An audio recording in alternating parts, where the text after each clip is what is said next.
So we start with the recent past. And that's with the Five of Cups.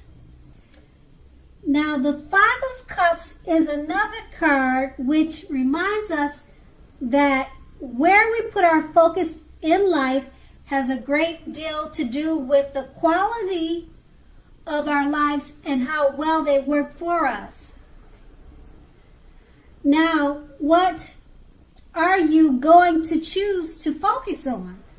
The implication is extremely clear.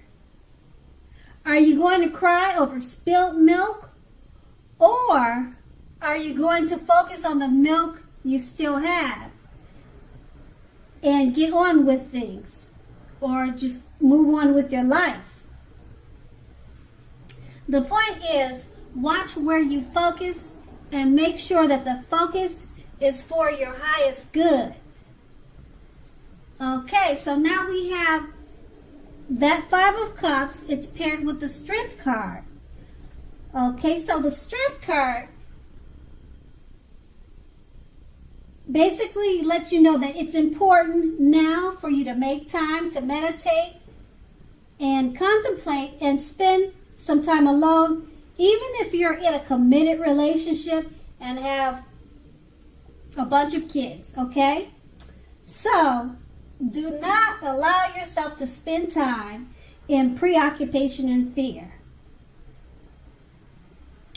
The outward things will be going all right. They'll be going okay, all right? But what is the most paramount importance is keeping your head on straight at this time. Not only do you have the ability, but you have the responsibility. So make sure to conquer your fears, control your impulses, and never lose patience with yourself or what you're doing. Now remember, that was your recent past. Okay? And basically, what those two cards are saying is, in your recent past, you would have, or you should have, watched where you put your focus and you were to make sure it was for the highest good and that it was not preoccupied with fear. Okay, so now we're going to move on to the present. Now with the present, we start with the Nine of Swords. Okay, so with the Nine of Swords, you will need to guard yourself against the feelings of anxiety. Perhaps if you're feeling anxious, you want to take a good look at whether or not any of that is under your own power or control. And therefore, you could lessen it, or if other things or people in your life are contributing to anxiety, you need to find out how to lessen it or make it or become less anxious. So if it is the latter, take a good look at that and try to see whether or not something in the relationship can be changed to make it more workable for you. There's something about this time period that can cause people to feel like their life should be in some way more or bigger than it is. So make sure you try to take comfort and joy in the ordinary things. That's where the beauty is. And we have this card paired with the Ten of Wands. Okay, so with the Ten of Wands, you may be feeling as though you're carrying a heavy burden. You may want to look hard at this and see if there are any ways that you might lighten your load, either literally or figuratively. If you're looking carefully, you may find that part of the burden you're carrying around emotionally actually doesn't even belong to you. It belongs to someone else. So it will be important for you to pace yourself now and don't try to do too much. So with these two cards paired together, basically you want to guard yourself against feelings of anxiety. And like I said, because you may be feeling as if you're carrying a very heavy burden, just try to remember to pace yourself and try not to do too much. Okay, and that's in the present. Now we're going to move on to the challenge. And so with the challenge, we start with the Eight of Wands. Now with the Eight of Wands, a lot of things may be up in the air for you. You may be feeling frustrated or tired of waiting. This card is a very good indicator to be patient a while longer. You may have already done all you can do, and decisions now must be made by other people. So when this card appears, nothing seems to be moving ahead. Okay, so don't try to force things, as it's likely to backfire on you. Okay, so speaking metaphorically, let's see, sometimes our actions are all in the wrist. All you can do is put your best out there and see where it lands. You've put your best out there, so now all you need to do is just wait. Okay, now that card is paired with the Page of Wands. And with the Page of Wands, people are warm, ambitious, and usually high achievers. If not a literal person, the Page of Wands usually indicates the energy of ease, of distraction. So around this time, what you should do is to try to stay focused.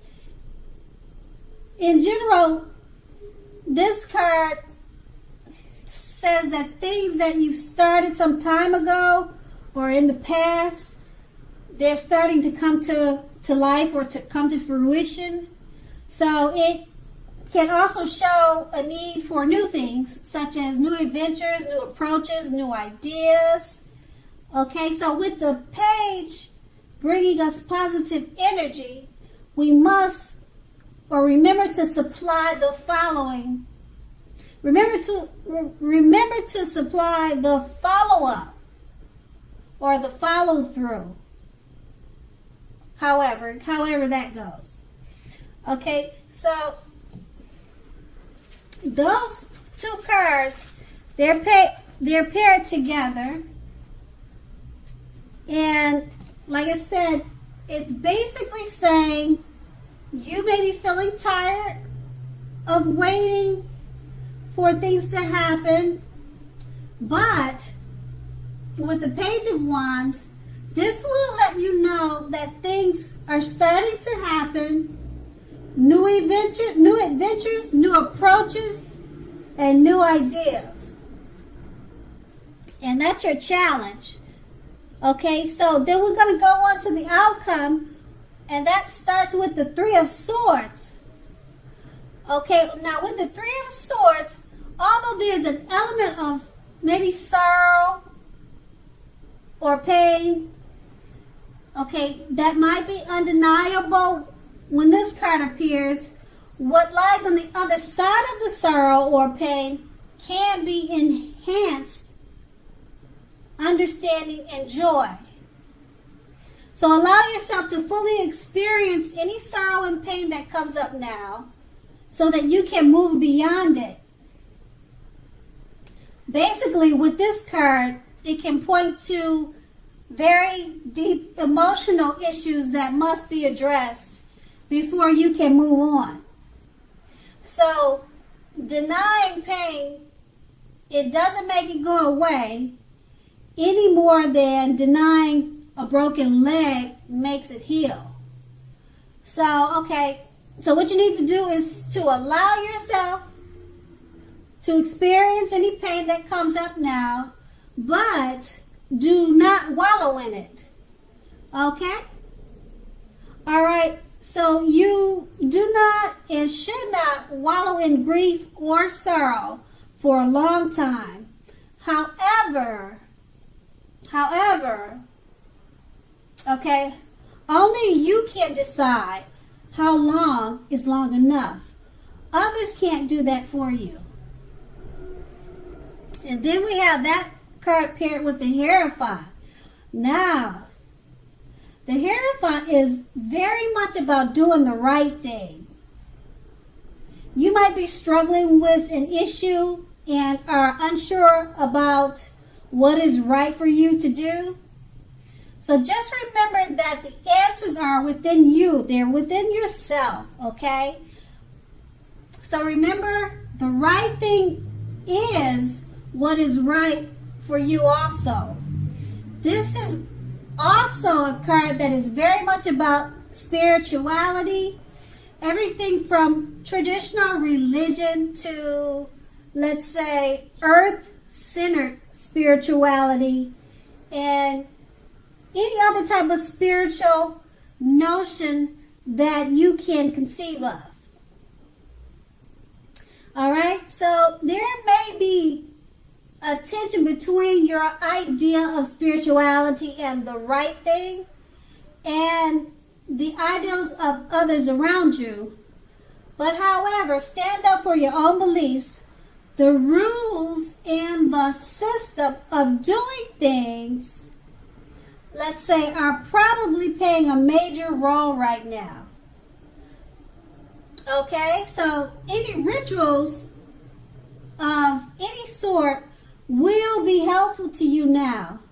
Even if it's just, say for instance, like a movie with friends every third Saturday. Okay, so that was your outcome. And it's basically saying that you may have experienced sorrow and pain, all right?